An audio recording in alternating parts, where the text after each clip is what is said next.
And I say that because on the way home from the concert, Brandon posted a picture of the road back to Utica, and he posted it with the caption, "Here comes hell. It's redemption, right?" And there Bianca was, sitting right next to him, having no idea that the hell that Brandon was referring to was heading straight for her. And from there, it was a complete nightmare. Brandon pulled the car over. I'm not sure if this was somewhere random on the drive home or if this was where he later told the investigators to come find him. But he pulled over and then he set up his phone on his dashboard. Once it was set up, he hit record. In this video, Bianca was asleep. We don't know the exact time, but it was in the early morning hours after midnight. And while Bianca was asleep, Brandon was seen grabbing a knife from the back seat. Now, to me, this detail means one of two things. One, he regularly traveled with a knife, which is possible.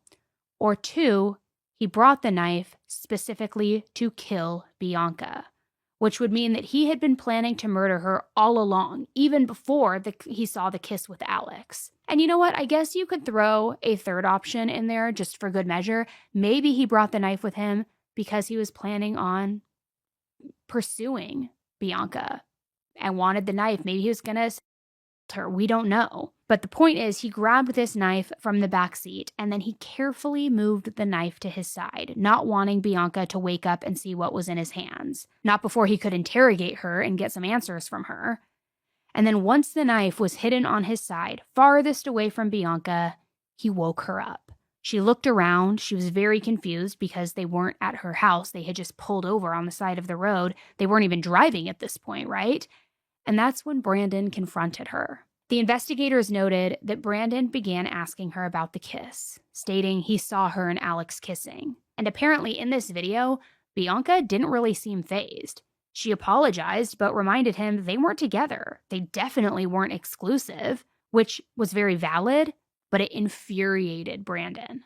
The investigators claimed that Brandon told her that sorry wasn't good enough. So that's when Brandon quickly grabbed the knife and he started attacking Bianca. Now, I'm not sure if her actual death was quick, although I do hope that it was for her sake. But the investigator said that from the looks of the video, Bianca did not see the knife coming at all. It all happened very quickly. Apparently, she did try to fight him, though, even as her life was draining out of her by the second. And I just hope that her final moments weren't too full of fear or confusion, and that she passed not knowing or even understanding what had happened. And just as importantly, when the investigators dug deeper into Brandon's personal life and his personal items, like his cell phone, they realized that Bianca and Alex's kiss, it wasn't Brandon's breaking point. It wasn't the reason that he had decided to kill her. In fact, it was something that he had been planning all along.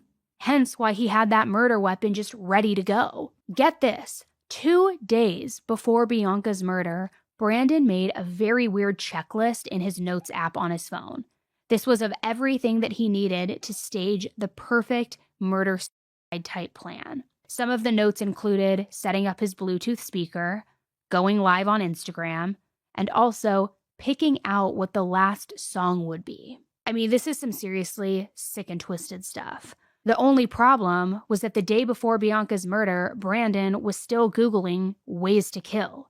He had all of the cinematic bits and pieces planned out for what he was going to do after he did the deed, but I guess he just couldn't commit to the actual murder part. He was still searching different methods, different ways to, take it over the finish line, if you will. So the investigators believe that Brandon's plan all along was that one day he was going to have to kill Bianca. They believed that he knew that Bianca wasn't into him, and that whenever the time came that she was finally really ready to set the boundaries, or, even worse, cut things off completely, then that would be the day that he would kill her, which that day came much sooner rather than later.